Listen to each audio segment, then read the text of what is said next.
Hai, Assalamualaikum warahmatullahi wabarakatuh semua. Salam sejahtera diucapkan kepada para pelajar.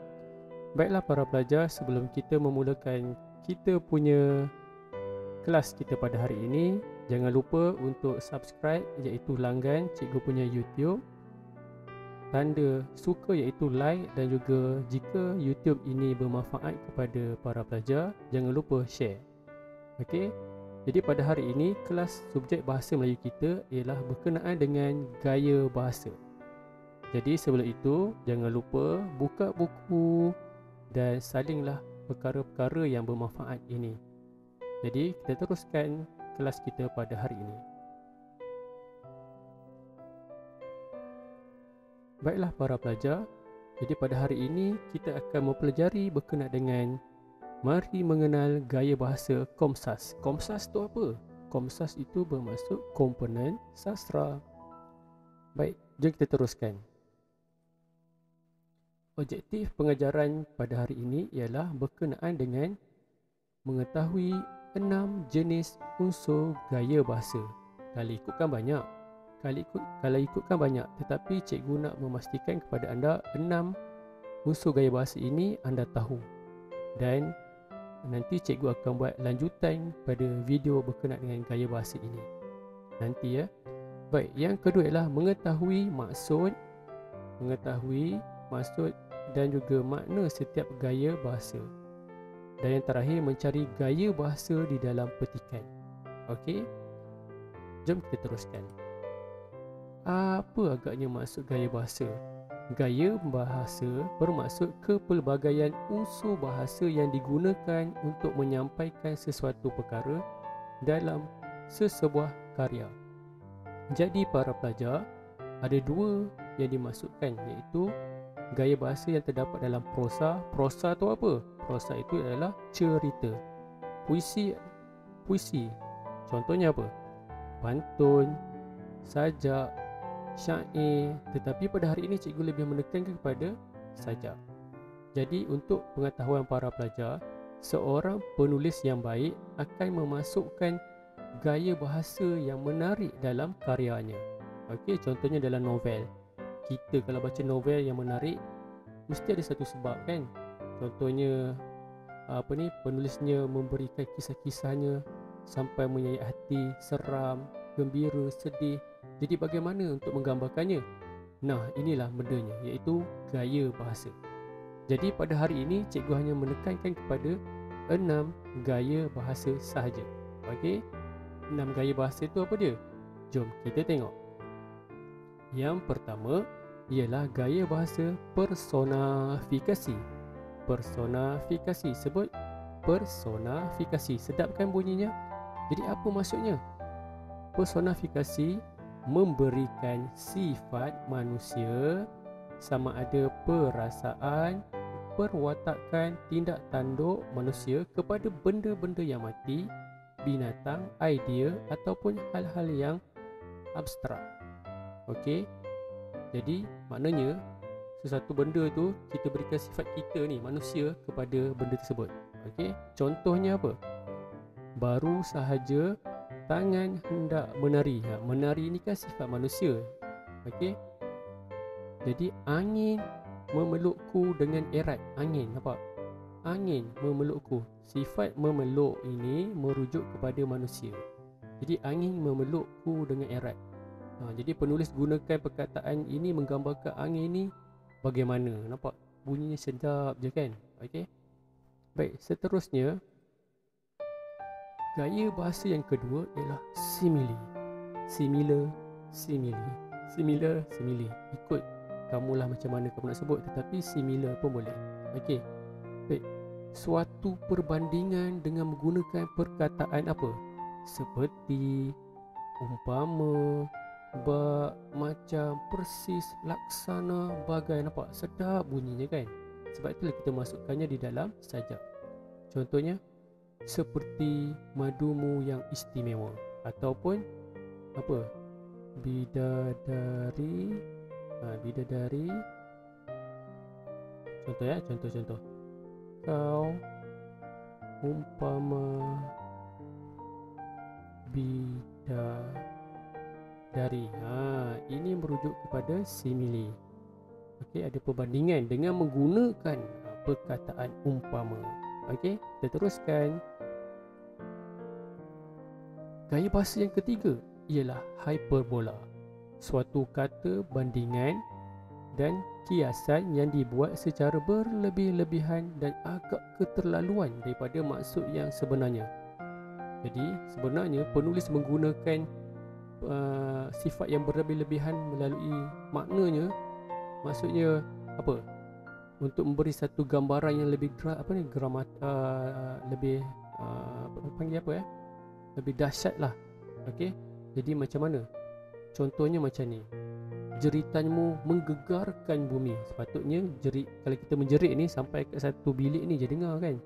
Tetapi penulis telah memperbesarkan, memberi satu sifat yang berlebih-lebihan supaya maksudnya sampai, okey, ataupun menimbulkan emosi kepada orang yang membacanya. Lautan api sanggup kurenangi. Siapa yang boleh berenang lautan api? Habis terbakar. Tetapi disebabkan cintanya, kehendaknya, dia telah menggambarkan bahawasanya itulah rasa cintanya. Okey? Baik.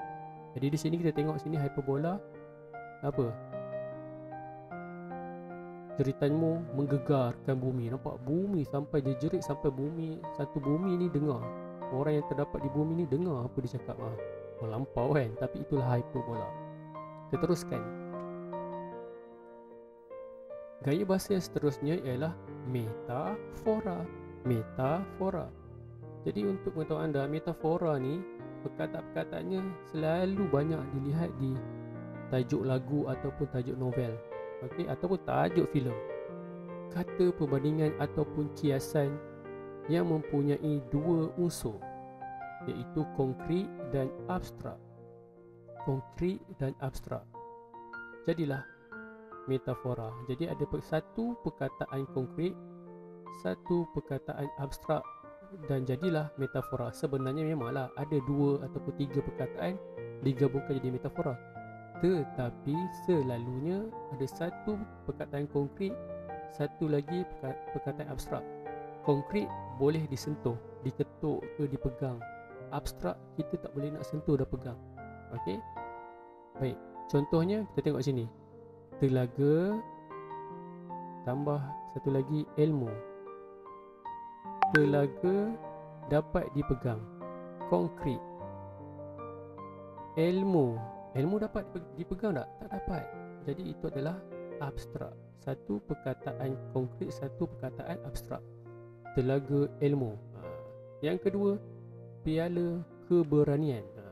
Piala konkret, keberanian abstrak. Bila digabungkan, itulah metafora. Sedap bunyinya, telaga ilmu. Maknanya dalam telaga tu banyak air kan. Jadi begitulah dengan ilmu, banyak. Okey. Piala keberanian. Disebabkan apa? Piala tu menunjukkan satu kebesaran, kemenangan. Jadi nak menang tu kita kena ada sifat berani. Okey. Baik, kita teruskan. Yang kelima ialah berkenaan dengan sinkop. Sinkope. Tapi sebut sajalah sinkop. Ada orang sebut sinkof pun ada juga. Jadi kita sebut sinkop. Okey, boleh. Sinkope pun sinkope lah kan. Tapi seleloknya sinkop lah. Okey. Baik. Sinkop itu bermaksud singkatan. Singkatan sesuatu perkataan. Okey, sesuatu perkataan. Contohnya perkataan asalnya tetapi. Jadi dalam gaya bahasa ini jadi tapi. Aku, ku, kamu jadi mu. Ada satu lagi. Engkau jadilah kau. Bunyinya bila kita masuk dalam sajak ke ataupun penulisan, engkau pergi ambil barang, bunyi kasar kan? Kasar kan? Jadi dalam puisi gaya bahasa ni kita ambil singkatkannya menjadi kau. Kau ratuku. Contoh kau ratuku. Engkau ratuku. Memang kena penampar lah kan. Tak boleh macam tu. Jadi begitulah dalam novel ke sajak ke, kita menembutkan melembutkan perkataannya itu dengan menggunakan gaya bahasa singkop. Okey, boleh faham? Okey, jadi kita teruskan. Baik, yang seterusnya, yang terakhir, yang keenam, inversi. Inversi, ragam ayat songsang ataupun terbalik. Bermakna mula-mula perkataan ataupun frasa tu atau ayat tu ayat biasa. Jadi bila disongsangkan dinamakan sebagai inversi. Inversi ayat songsang. Contoh perkataan, gelisah hidupku. Gelisah hidupku. Bunyi sedap kan? Sebenarnya perkataan yang betul ialah hidupku gelisah. Jadi diterbalikkan inversi gelisah hidupku. Dia ayat ini menonjolkan perkataan ini dahulu, menunjukkan dalam bahasa Inggeris power perkataan gelisah. Okey, samar waktu. Sepatutnya waktu samar. Okey, jadi kita teruskan. Baiklah para pelajar, setelah cikgu menerangkan 6 gaya bahasa di dalam subjek bahasa Melayu ini, jom kita cuba cari 6 gaya bahasa yang terdapat dalam sajak yang cikgu ciptakan sendiri ini. Sajak ini sebenarnya bertemakan kasih sayang kepada seorang ibu. Kalau kita baca sajak ini, kita boleh ingatkan mula-mula berkenaan dengan bidadari syurga ataupun kekasih kita. Okey, tetapi sebenarnya tidak. Rupa-rupanya kekasih yang dimasukkan itu ialah ibu kita. Jadi ibu kita kena sayangnya. Okey, para pelajar yang berada di rumah PDPR ni kan, tolonglah ibu bapa. Okey, sebelum ibu bapa meninggalkan kita. Ingat, ibu bapa pemata hidup kita. Okey, jom kita tengok. Dalam kesepian yang semakin tua, angin kerinduan pula bermain-main dan menari-nari di fikiranku. Umpama menanti hadirnya bidadari syurga. Malam, waktu ku rasa cerah. Siang, waktu ku rasa gelap. Ingin ku renangi lautan api.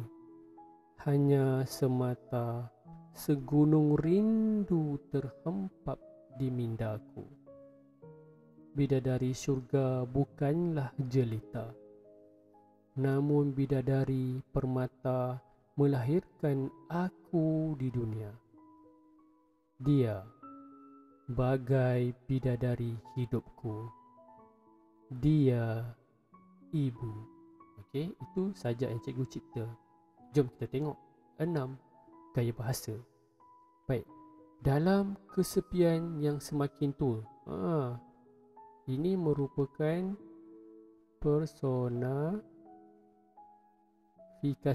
Okey, sebab kesepian tak pernah tua, manusia yang semakin tua. Okey, baik. Angin kerinduan pula bermain-main dan menari-nari di fikiran. Menari di fikiran itu juga apa? Personifikasi. Okey, dalam tu kita tengok di fikiranku. Di fikiranku ada ku, singkop. Ada singkop. Okey, minta maaf tulisan cikgu sebab cikgu masih menggunakan pen elektronik ni, masih lagi belajar ya. Baik, umpama menanti hadirnya bidadari syurga. Ada perkataan umpama. Umpama apa tu? Simile. Okey. Baik, yang seterusnya. Malam waktu ku rasa cerah, siang waktu ku rasa gelap. Kalau sedar tak sedar, malam waktu, siang waktu ni merupakan inversi. Waktu malam, waktu siang kan. Malam waktu ku rasa cerah. Nampak? Okey, itu ialah inversi. Baik, cikgu nampak kat sini ku renangi. Ku masih lagi singkop hanya semata segunung rindu. Ini segunung rindu ni merupakan gunung konkret, rindu abstrak. Apa dia? Apa dia tu? Itulah metafora.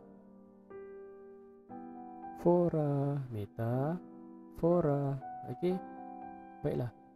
Kita tengok yang seterusnya.